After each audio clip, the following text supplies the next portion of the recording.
All right, thanks everyone for joining us. We'll start with Coach Kelly. Coach, this is most of the people you'll see day to day covering our program, so we just wanted to get you guys in front of them. I'll start with the first one, just how the first 6-8 weeks have gone for you, and then we'll hand it over for them for questions. Well, it's first of all, it's been a great opportunity to be here. This program has a lot of tradition throughout the years. I know a lot of coaches that have been here, know a lot of players that have played here. So we just want to bring this program back to the success that it's had in the past. You know, it's been a fast 6 to 8 weeks. I don't even realize it's been that long. I finished up at Bama, finished up the bowl game there.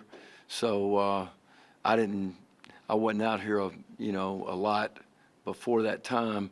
But as quick as I've gotten here, we've hit the ground running, doing everything from evaluation, recruiting, and now, we're into the prep phase for, spring practice and winter conditioning. So everything's been really fast. I've tell you what, it's been amazing just how much help we've gotten from the people since we've been here.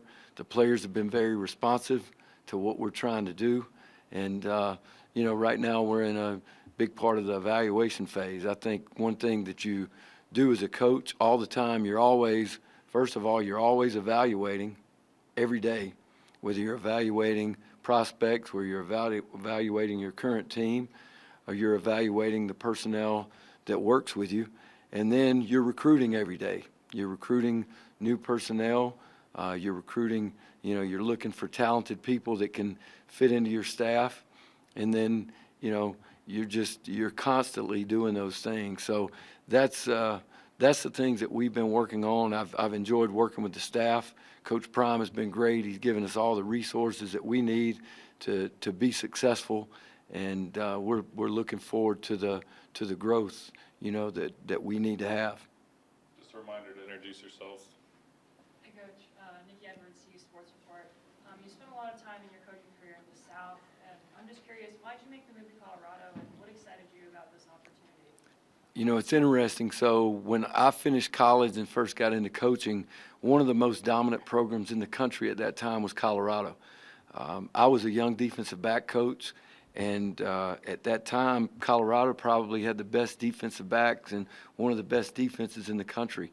One of the first coaches that I ever clinicked with was a guy named Greg Brown, who was here for a long time coach in the NFL. He was one of my early mentors, as a young coach. So I've always been fascinated, with the tradition, of Colorado. I've spent most of my time in the South mainly because that's just kind of where it worked out. I never went into this business saying I want to limit myself to a certain area. And, in recruiting, you have to recruit all over. So when I was at Bama, Florida State, Georgia Tech, we recruited nationwide. So that was good for me to create a lot of relationships and meet a lot of people along the way. And when this opportunity came up, you make decisions based off of people. And when Coach Prime got this job, there was no hesitation for me. I knew it was something that had a chance to be very special, and I wanted to be a part of it.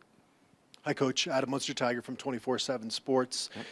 Without giving any secrets away, what do you anticipate your defense looking like here, alignment-wise? What are kind of the identity that you want this defense to have? Well, I think alignment-wise, I think in college football you have to be very multiple because people do so many things.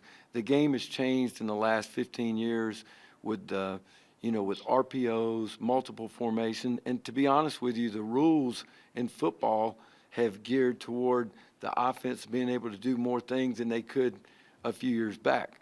So we want to be a very multiple defense. We want to be able to adjust to, to things that from week to week.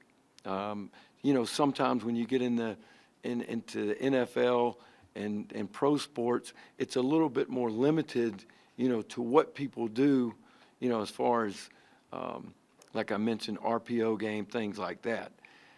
As far as our identity, I tell people all the time, we're going to build our defense based off of what Coach Prime's expectations are.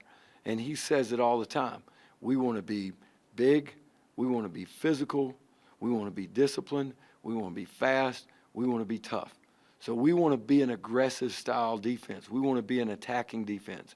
You know, I don't think you can sit back and, wait for things to happen. Now, that being said, you've got to be smart in how you handle things. I think a lot of times you want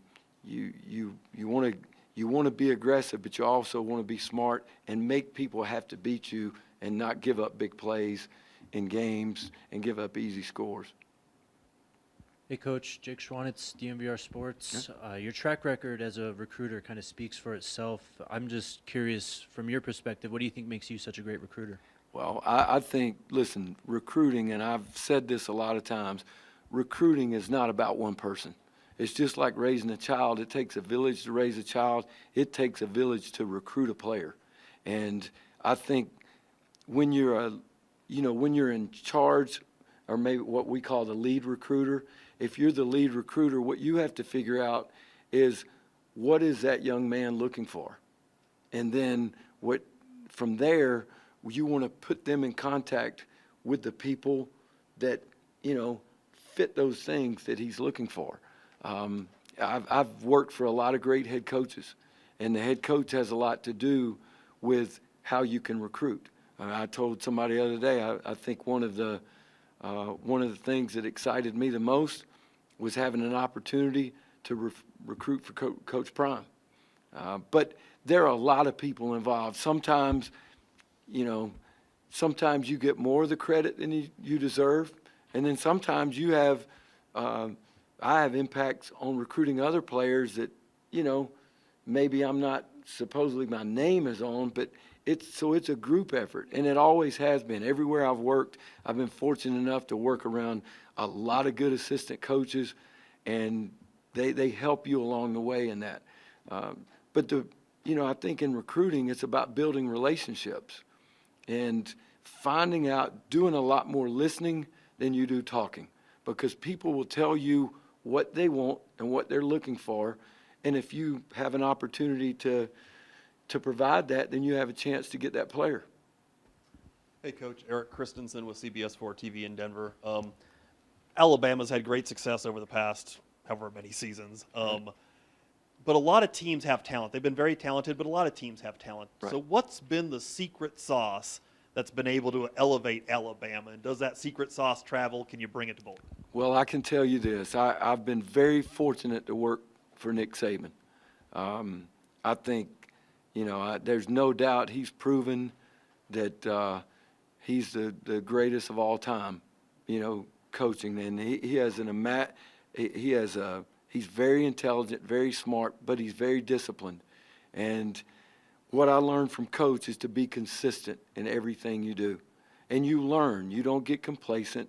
You try to learn. You try to find new things out there that can help your program. I would say for Coach Saban and at Alabama is probably the consistency of how he does things. And yes, one of the reasons why I wanted to work for Coach Saban was to be able to work alongside of him and be able to see what he does on a daily basis. So I think when you work with people, there's no doubt that you take things from them that try to help you in the future, and I will definitely do that. Now, I also understand this. You can't copy anybody. You have to have your own personality, and I've said this to the players to begin with. This won't be – this is going to be Colorado's defense. It's going to be our defense. That's what we want it to be, and we want to – but we have to establish, the criteria, and we have to establish our identity, just like you talked about. We've got to do that, consistently. But as far as a magic dust, there is no magic dust. There's a lot of work that goes into it. And, we have a teaching progression that we go through. I think teaching is very important because I believe coaching counts. And I believe from position-wise to scheme-wise, everything, there's a process that you have to go through.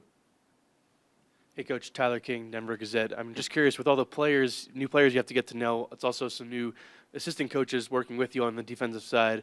Just curious, how has that been so far, kind of getting to know your defensive assistants, and what have you liked so far about the conversations you all have had? Well, first of all, I think it's a great staff. I've known a lot of these guys for many years. I haven't necessarily worked with everyone, but I have a good relationship.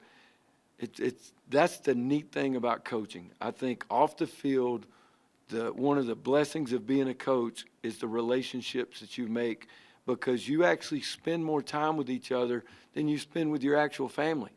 Because you think when you come to work in the morning and you leave at night, all day long you're together. So you become a family, and you learn each other's personalities. You know what everybody's talented in their own way, and I think that's the thing as a leader or a supervisor that you have to find. What you're trying to find is take what everybody does the best and let them do that. And that's been, we've got some talented people in that room. They're very passionate about what they do. They care for kids or young men. So, it's not just about, you can't just care about the football, because if that's all you care about, right, you're not gonna keep, the attention, and you're not gonna get that loyalty. And so we got a bunch of guys that are relationship oriented, that, it means a lot to them to have those relationships. From a scheme standpoint and information that I've gotten from these coaches and their knowledge, absolutely, it's been amazing. You can tell that the people that they've been around in the past have really taught them well. And, at the end of the day, they're good people. So I think in any job, you like to enjoy going to work. And I look forward to coming to work every day, and being around our staff. Time for 2 more, go ahead. Hi, Coach. Hey. Jack Carlo, Buffalo's Wire. Just curious, with spring ball coming up, just what's your approach to that month of practice, and what do you hope to get out of it? Well, first of all, like I mentioned, there's a teaching, there's a process that we go through teaching. And we're assuming when we come in here that nobody knows anything. So our job as coaches is to teach. And, we have to, I believe this about coaching. We want to teach our players what to do. We don't want to teach them how to do it. And we want to teach them why it's important to do it that way. So every day we go into practice, that's our goals as coaches, is to do those things.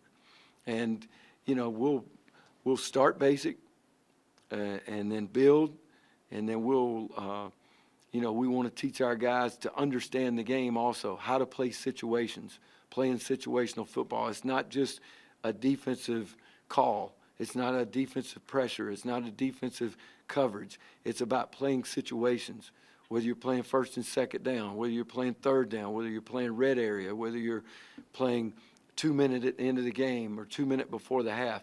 So there's a lot of things that we have to do to teach our players, and that's what we're going to work on throughout the spring. Hey, Coach, Jimmy Searfoss, 247 Sports. We've seen the clips from practices like with the tug of war and things like that. How did that come about, and how much has competitiveness and that competitive spirit been instilled in this practice, and how important is that? Well, everything you do has to be competitive. Every day, because that's going to affect these young men the rest of their lives, because you got to compete the rest of your life. There's somebody, all right, that wants this job right now. So I've got to compete, all right? And so the first thing before you ever talk about a defensive call or play is you got to find the people that will compete. So the only way to do that is to put people in competitive situations. And you mentioned instill competition. What you find out is people by nature are competitive or they aren't. And what you have to do is find out, who is, who's not, and then mold those, young men from there. But, being competitive, I think, is the number one thing, because that's going to teach them a value that's going to last them for the rest of their life. All right, thanks, Coach. Appreciate All the right, time. thank you all.